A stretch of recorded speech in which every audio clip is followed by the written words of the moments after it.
Many characters in Clair Obscur Expedition 33 have experienced devastating hardships that change and redefine who they are in this memorable tragic story. We clearly see how tragedy transforms characters like Maëlle as we witness the many hardships she has endured. But for others like Renoir, the dark truth of his long imprisonment and how it changed him to become the imposing character in the story's finale can only be seen in the many subtle details that are scattered throughout the game, so warning, there will be spoilers ahead. Piecing together the true extent of real Renoir's suffering while imprisoned beneath a monolith is important to the story because it reveals many overlooked details that show his long struggle against Aline and how his perspective, which is shaped by 67 years of imprisonment, influences the fate of the canvas world.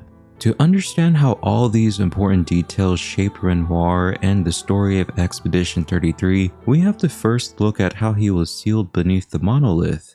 The great battle between Renoir and Aline that fractured the world was a stalemate that ended with Aline being trapped at the top of the monolith and Renoir imprisoned below.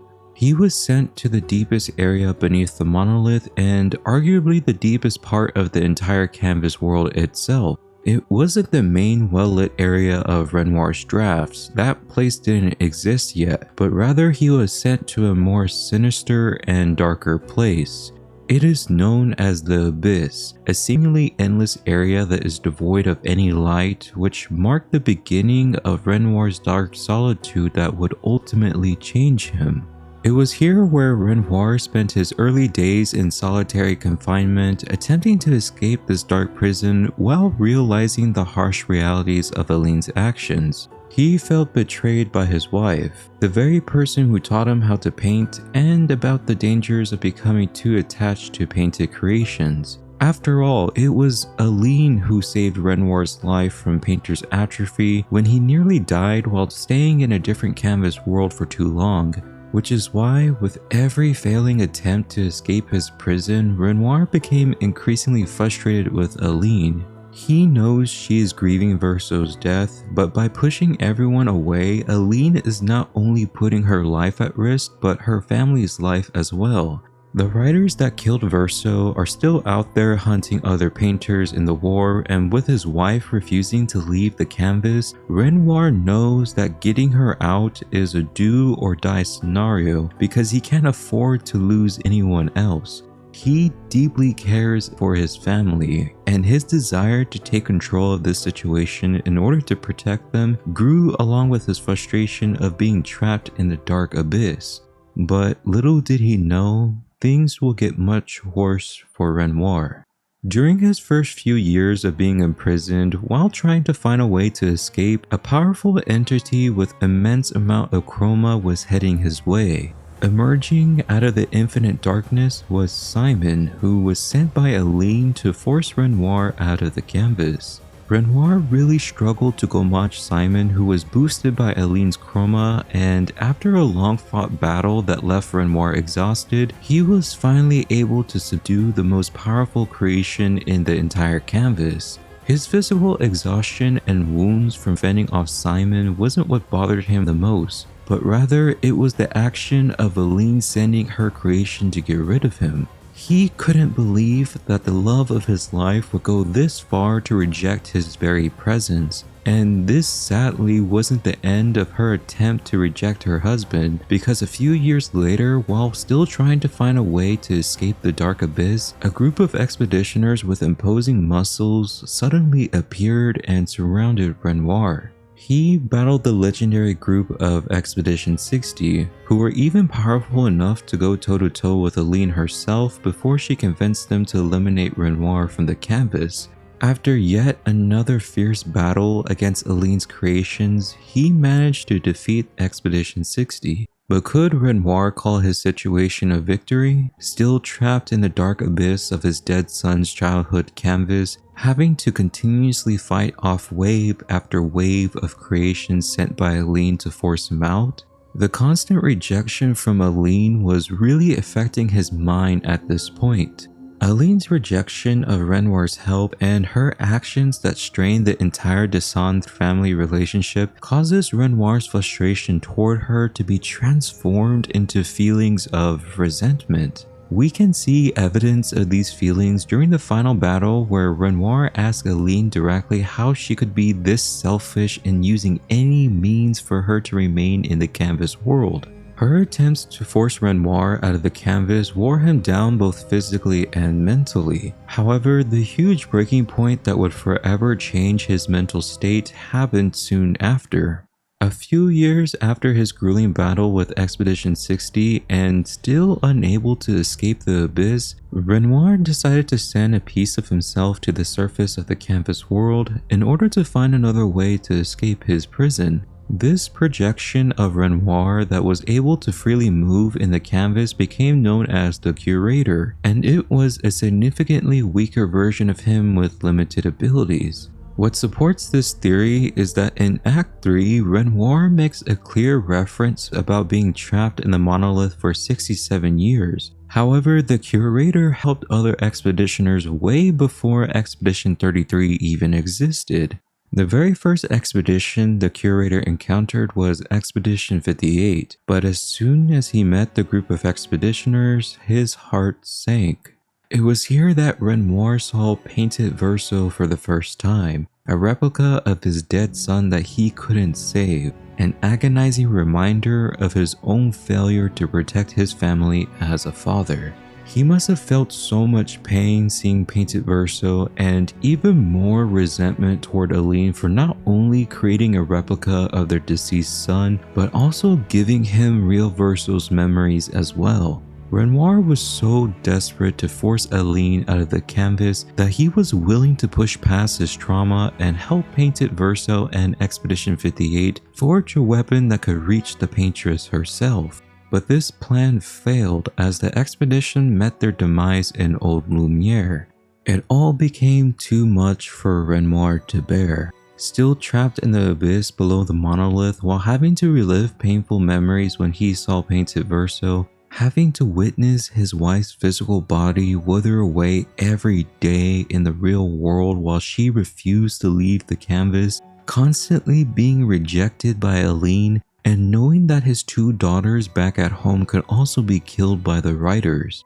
This was Renoir's lowest point. The realization that he could actually lose his entire family that he truly loves. I think when Renoir first entered the canvas, he had never thought this nightmare scenario could happen, but after knowing that he couldn't convince Aline to voluntarily leave the painted world by pleading with her, and after experiencing all the things she is willing to do to stay in the canvas, Renoir snapped. With mixed feelings of sadness, anger, and determination, I believe that Renoir was able to concentrate an enormous amount of chroma into a single attack that blasted the top of his prison in the dark abyss. This powerful blast of chroma destroyed everything in its path until it reached a hollow area directly below the monolith and scattered like branch lightning. Even though it wasn't mentioned, I believe that it was this attack that formed the golden tree that we see in Renoir's draft. If you look at the area, it looks like chroma erupted from beneath the surface and shot upward until it hit the top, and then it scattered to form the golden branches that we see throughout Renoir's draft. With this blast, Renoir was able to escape the dark abyss. However, his attack that formed the golden tree still couldn't pierce the final layer of his prison. He was exhausted and on the verge of despair. But was there anything that he could have done differently to prevent his family's tragedy? It was around this time when Renoir started to reflect on his relationship with his family. Beneath the golden tree, he re-examines his relationship with Aline and his children, trying to further understand their essence, their true nature that defines each one of them, and reaffirming what his hopes are for his family. Renoir does this through his art of painting, more specifically by recreating the axons that symbolize his family which are hidden throughout Renoir's draft. For his eldest child Clair, Renoir recognizes the many burdens that she carries for the sake of others. While he is still trapped, it is Clair who shoulders the responsibility of leading the war against the riders who took Verso's life and scarred Alicia, a responsibility that should have been Aline's, as she was the head of the Painters' Council, as well as Renoir's duty to protect his entire family from further harm. All of this was his inspiration from creating the Hauler, an axon that appears to carry the weight of an entire city, which represents Clair and her nature of shouldering many responsibilities and burdens. For Verso, Renoir created the axon visage to signify his son's habit of hiding his true emotions and intentions from others. Verso would put on different personas to mask his true feelings and desires in order to not upset those around him. For example, he was never interested in becoming a painter despite being decent at painting. His true passion was creating music. However, Verso would try to hide his true intentions of becoming a musician for as long as he could out of fear of disapproval from his parents. But Renoir noticed what Verso's true passion was. But now that Verso is gone, Renoir lives on with regret, knowing that the days of spending time with his son are over. For Alicia, all Renoir wished for was for his youngest child to become the best person she could be. To know that he saw so much potential for Alicia to overcome her many hardships and achieve whatever she puts her mind to. And so, Renoir creates a Reacher to signify the hope he has in his daughter to reach for the sky and finally achieve what she thought was impossible.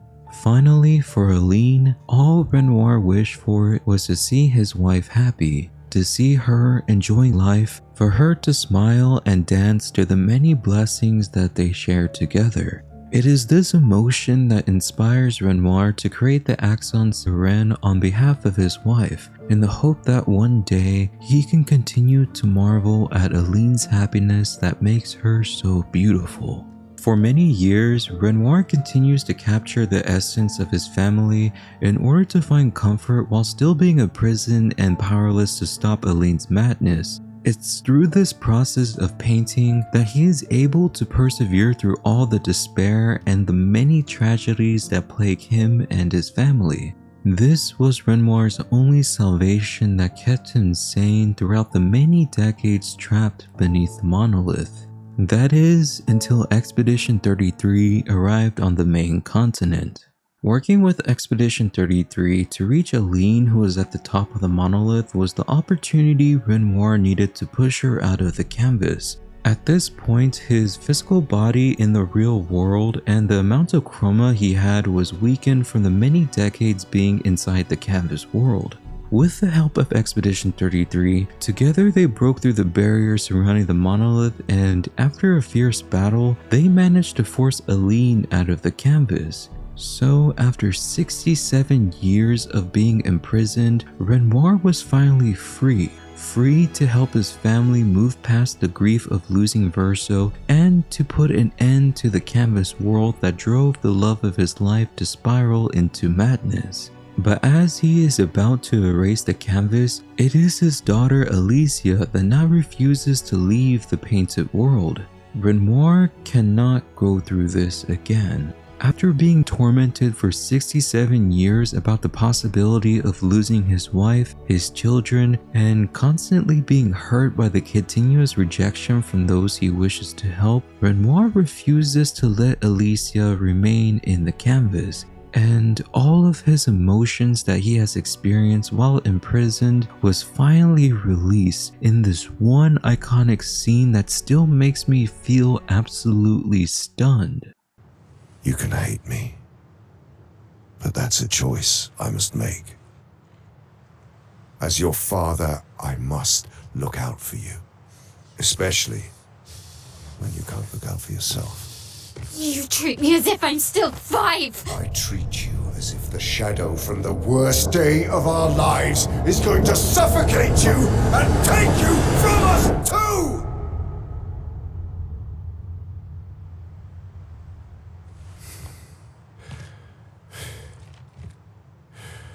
The hardships that Renoir had endured while in prison had changed him. He was no longer the same person, in believing that his family could face their grief alone while remaining in this canvas, or to believe that words alone would change their minds to leave behind their source of addiction. It was this initial mindset that he had that caused his struggle with Aline to drag on for 67 long years. He refuses to let them become addicted to the false reality that will eventually take their very lives. If forcing them out meant destroying his relationship with his wife and daughter to be potentially hated and vilified by them for the rest of his life, then so be it. That is the sacrifice that he is willing to make for his family. And so, with unwavering resolve, he decides to fight his daughter, his wife, and Expedition 33 above the broken landscape of Lumiere. With his Axons fighting by his side, the manifestation of love and hope he has for his family, Renoir gave all he had in this final battle. But despite his best efforts in fighting with all the power he had, Renoir was ultimately defeated. And as he was fading from the canvas world, Renoir had hoped that Alicia would keep her promise to eventually return to the real world. However, he knew that in the end, she may never return. And so, the fate of the canvas world eventually falls to us, the players. But no matter what the outcome is, I believe that Renoir's experience while in the canvas shows just how much suffering he is willing to endure in order to protect his family. And ultimately, it is this love that gave him the strength and determination to fight for what he believed was best for his family until the very end.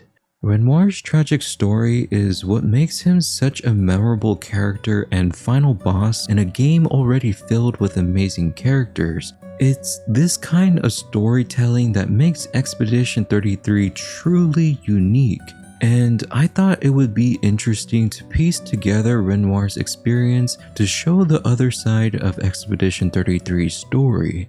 There are many great moments with Renoir, and I wish Act 3 had been a bit longer so we could have enjoyed more of the game. And I'm curious to know what your most memorable Renoir scene is. I'll be uploading more Expedition 33 and other content on a more consistent schedule, so if you enjoyed this video and want to see more, consider leaving a like and subscribe to stay tuned for future videos. I appreciate y'all for watching, and until next time, take care.